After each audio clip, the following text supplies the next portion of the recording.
Let's go ahead. So for IMF, अभी IMF क्या है? International monetary fund. ये सब याद रखने वाला ही चीज है, इसके अंदर कुछ एक्सप्लेनेशन जैसा कुछ ज्यादा है नहीं. अभी कितने कंट्रीज है उसके अंदर? 189. कब क्रिएट हुआ? 1945. तो एग्जीक्यूटिव जो बोर्ड है, एग्जीक्यूटिव बोर्ड जाने जो एग्जीक्यूट करेंगे, इनके जो भी चीजें लोग डिसाइड करेंगे, उसमें 24 डायरेक्टर्स है. और हर एक डायरेक्टर अलग अलग कंट्री को रिप्रेजेंट करता है, सिंगल कंट्री को या ग्रुप ऑफ कंट्रीज को. हेडक्वार्टर्स कहाँ पे है? वॉशिंगटन डीसी में. तो इतना पहला पार्ट क्लियर है. नेक्स्ट पार्ट पे आते हैं. अभी इनका एम्स क्या है? मॉनिटरी फंड है, मतलब कॉमन सेंस से पैसा प्रोवाइड करने का काम करते हैं. Promotion of international monetary cooperation, यानी जो भी पैसे को लेकर कोऑपरेशन का जरूरत है इंटरनेशनल लेवल पे वो करते हैं. Promotion of exchange stability. Exchange stability मतलब मनी का जो भी एक्सचेंज होता है ना, वो स्टेबिलिटी के हिसाब से होना चाहिए. ऐसा नहीं कि कुछ भी वैल्यूज लेके एक्सचेंज कर रहे. It facilitates expansion of and growth of international trade. इनका और एक मेन इंटेंशन क्या है? इंटरनेशनल ट्रेड का एक्सपांशन होना और ग्रोथ होना. Helps in establishment of multilateral system of payment. तो पेमेंट के अलग अलग तरीके, तो not just money but also you can have gold, या आपके कंट्री में जो भी रिसोर्सेस है उस पे बेस्ड भी एक्सचेंजेस हो सकते हैं, पॉसिबिलिटी है. बहुत बेसिक. आगे अगले वाले चीज सिंपल है. जो लार्जेस्ट बोरोवर है, जो लोग ज्यादा बोरो करते हैं, वो है Argentina, Ukraine, Greece, Egypt. Precautionary loans, the largest precautionary loans are Mexico, Colombia and Morocco. Precautionary loans यानी कैसा होता है सिंपल टर्म्स में? ऐसे. IMF has projected economic recovery of India in 2021. तो IMF का जो भी इकोनॉमिक रिकवरी है, जो भी इंडिया को लोन्स वगैरह दिया है ना, वो रिकवरी का उन्होंने हिसाब लगाया था कि 2021 के रेंज में वो रिटर्न आ जाएगा काफी चीजें. But since we all know what happened in 2021, I don't think so it will be recovered easily. Anyway, but that is not the point of discussion. Growth rate is expected to be shoot up from estimate of 4.8% for the current fiscal year by 1% to 5.8 in 2021. तो current physical year यानी कैसा? अगर ये statistics हम लोग देखते तो 1920 का रहा होगा, तो 1% इंक्रीमेंट का उनका ग्रोथ का एक्सपेक्टेशन है 2021 में, यानी एक्सपेक्टेशन है 5.8 का. इजी. चलो आगे बढ़े. Next, ASEAN. The full form of ASEAN is Association of Southeast Asian Nations. ये पहले भी आपको रहा है ज्योग्राफी हिस्ट्री के, हिस्ट्री में specifically I would say. So now नाम से मालूम पड़ता है साउथ ईस्ट एशियन नेशंस के लिए बना है. एसोसिएशन उनका है तो उनके काम के लिए बन रहा है. मोटिव क्या है? उनका इकोनॉमिक कोऑपरेशन पे ध्यान देना और उन नेशंस का इकोनॉमिक स्टेबिलिटी पे बनाए रखना. सिंपल. अभी उसमें नेशंस कौन से और कहां पे बना? बना था 8 अगस्त 1967. कहां पे? बैंकॉक में.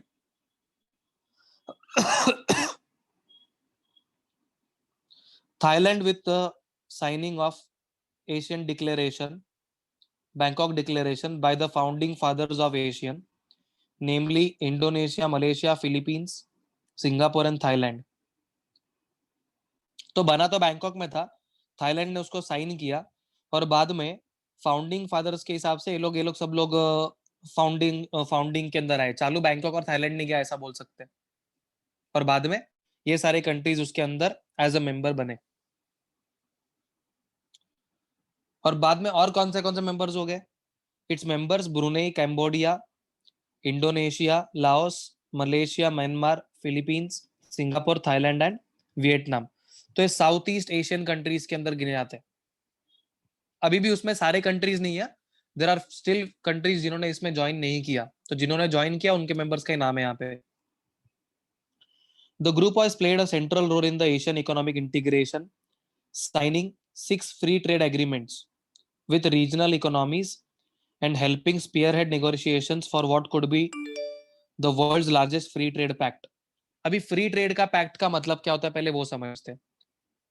अभी जब भी इनके बीच में ट्रेडिंग होगा तो इन लोग ज्यादा कोई अमाउंट वगैरह, जैसे हम लोग बात की केसेस में बात करते हैं अलग अलग कंट्रीज में, वहां पे वो लोग ट्रेडिंग चार्जेस लेते हैं.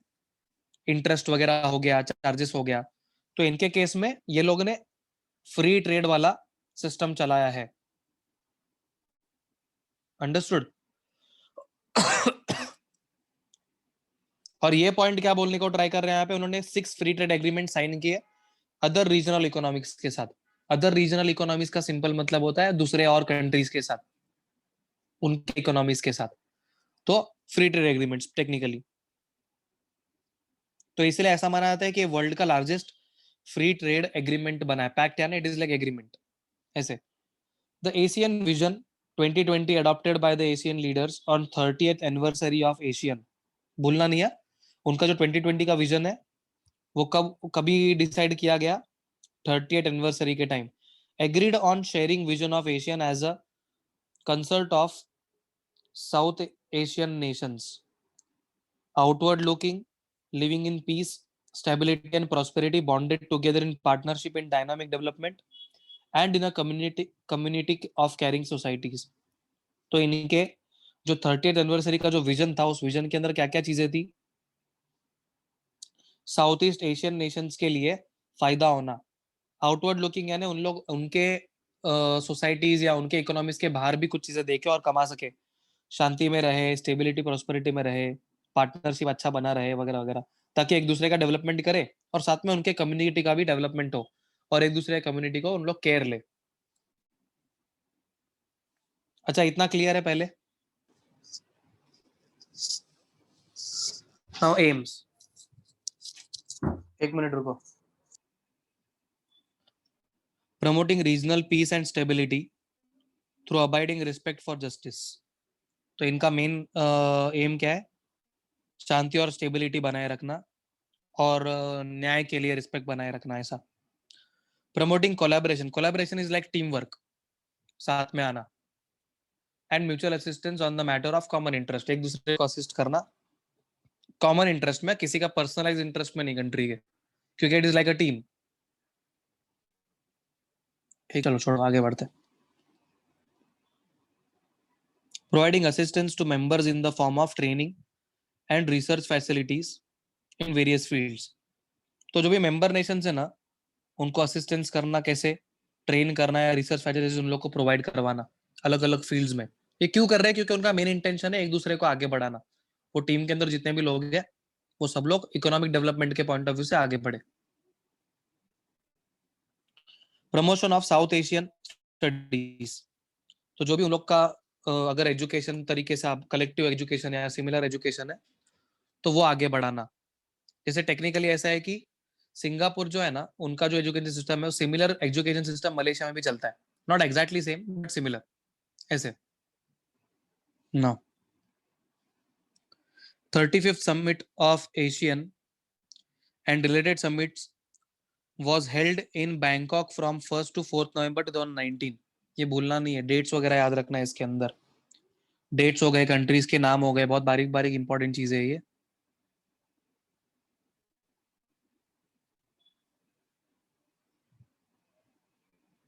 चलो let's go ahead.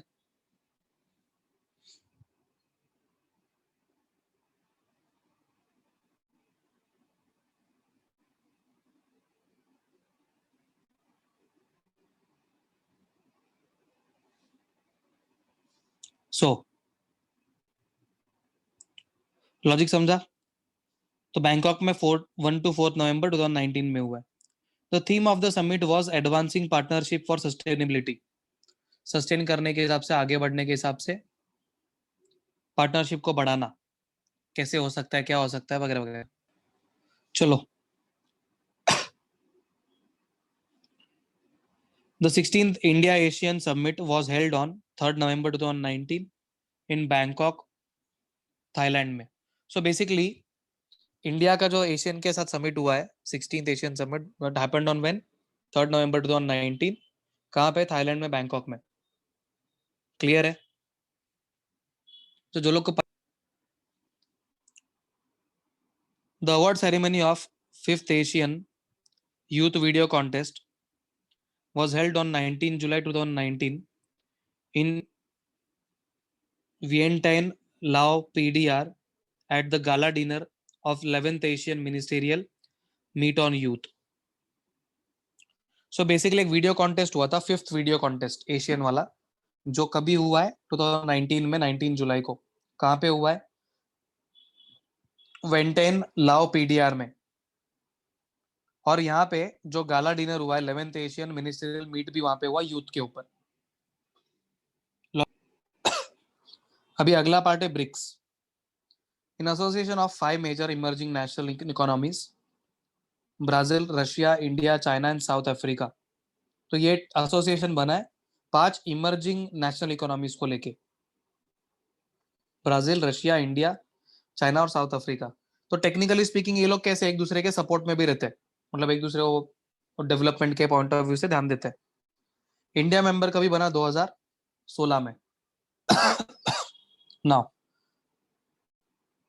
Brazil hosted the most recent 11th BRICS summit on 2000 on 13-14 नवंबर 2019।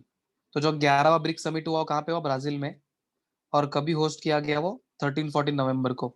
तो theme of the summit was economic growth for initiative future. तो economic growth of initiative future मतलब इनोवेटिव फ्यूचर मतलब क्या?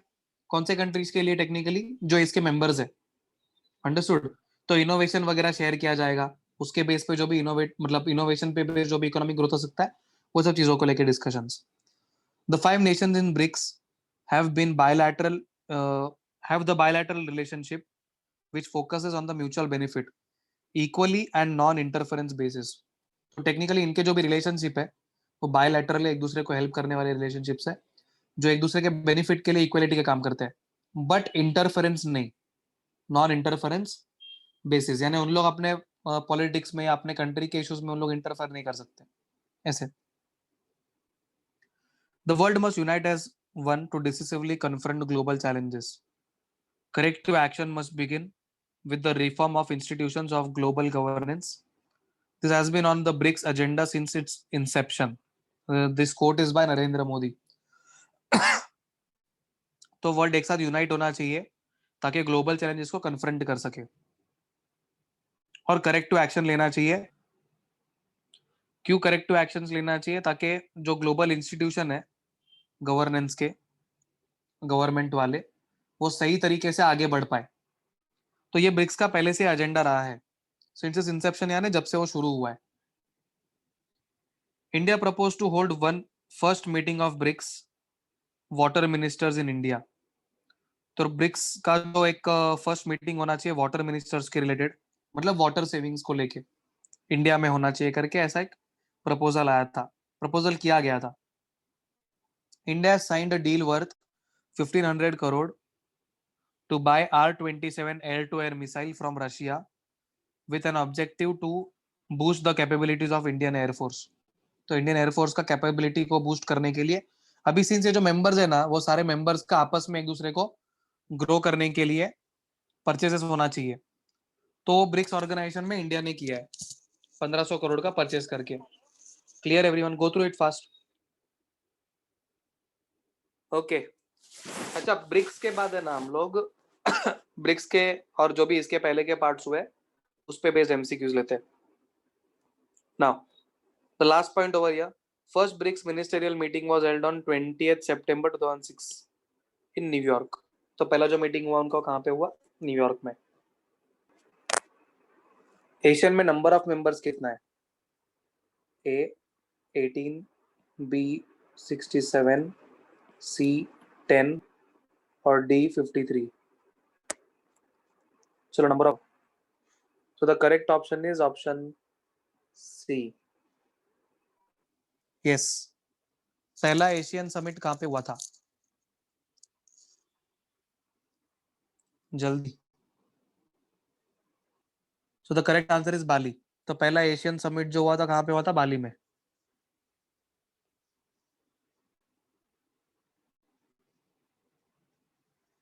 कब establish हुआ था ASEAN? Correct option is option B 1967। 1967 में Asian establish हुआ। अभी इनमें से कौन सा मेंबर एशियन का नहीं है, not a member of Asian? चलो फिफ्थ वाला ट्राई करो। फोर्थ का मैं आंसर बताता हूँ. फोर्थ का correct answer is option D, Mauritius.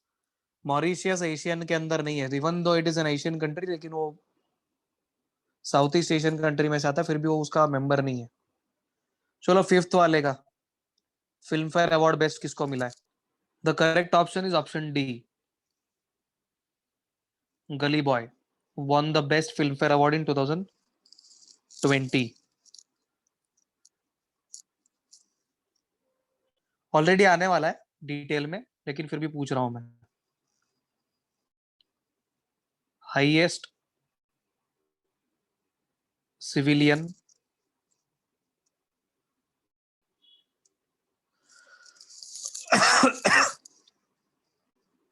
Award कौन सा है अपने कंट्री का? A Padma Bhushan,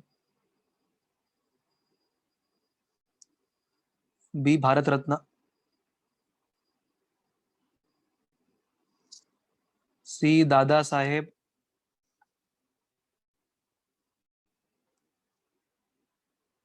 Phadke award, and D Padmashri.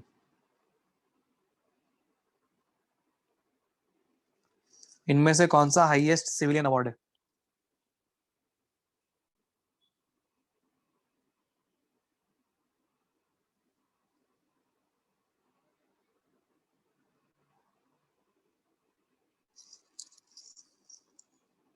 Okay, so B is the right option. Bharat Ratna is the highest civilian award. Interesting one again. Hindi Diwas कब मनाते हैं? 1 दिसंबर, 21 फेब, 14 सेप्ट, और डी 8 जुलाई. सो हिंदी दिवस इज सेलिब्रेटेड ऑन 14 सितंबर. याद रखो, इंटरेस्टिंग क्वेश्चन. हाउडी मोदी जो इवेंट हुआ था वो कहाँ पे? ह्यूस्टन में. Houston is the right option. समझा फर्क? समझा? देखो, तीन तीन स्टेट का नाम दिया है, तो आंसर स्टेट में से ही होगा, कंट्री में से नहीं. So the correct option is Houston. चलो ये इंटरेस्टिंग है.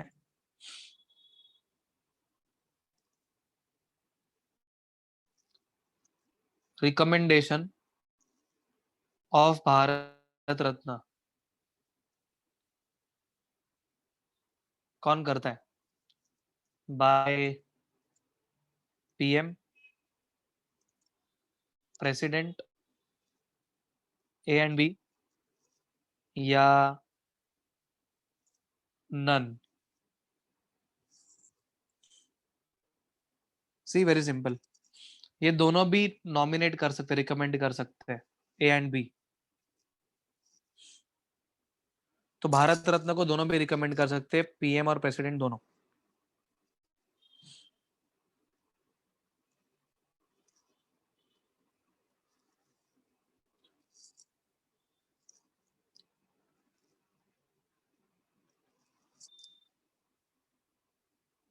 तो ऑप्शंस देख लेते हैं. पहला तो करेक्ट ऑप्शन वाला है, B is administration, C is organization, और डी इज अगेन एडमिनिस्ट्रेशन.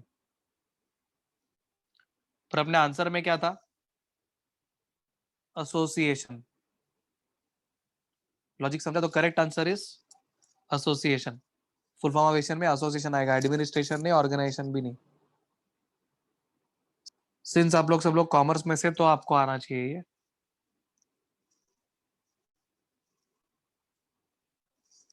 इनमें से which is correct?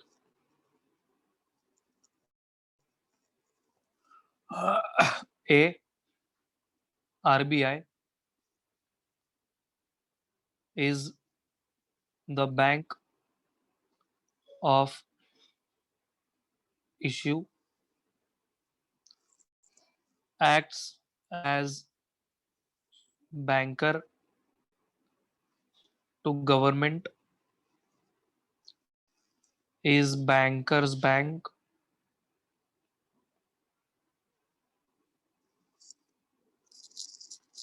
And last is does not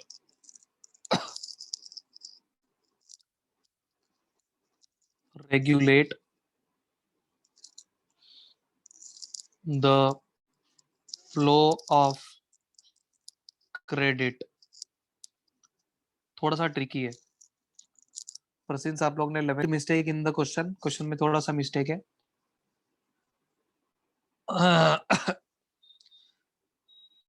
incorrect. Correct everyone. Nearly. Option D. Credit का फ्लो, उधारी का फ्लो आरबीआई नहीं देखता है. सिंपल है. चलो आईएमएफ कब बना है?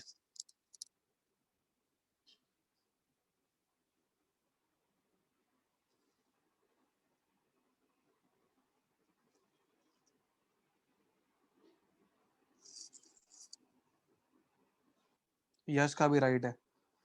तो the correct option is A, December 27 1945. तो 1945 याद रखो और दिसंबर 27 भी याद रखो क्योंकि हो सकता है उन लोग कुछ कंफ्यूज करने के लिए बाद में क्वेश्चन ही बदली कर दे, डेट्स चेंज कर दे. इनमें से कौन सा ऑब्जेक्टिव नहीं है आईएमएफ का? तो इनमें से कौन सा आईएमएफ का ऑब्जेक्टिव नहीं है?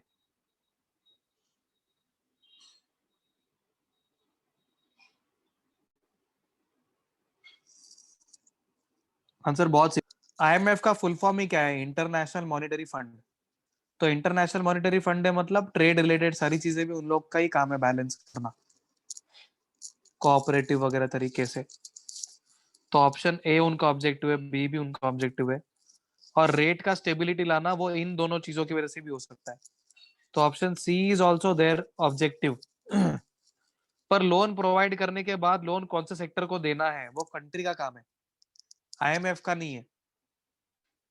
इंटरनेशनल मॉनेटरी फंड क्या करेगा? They will just do the funding. और कंट्री के पास फंडिंग आने के बाद में country will decide whether it is to be given to private sector और पब्लिक सेक्टर. तो वो ऑब्जेक्टिव आईएमएफ का नहीं है. तो करेक्ट ऑप्शन डी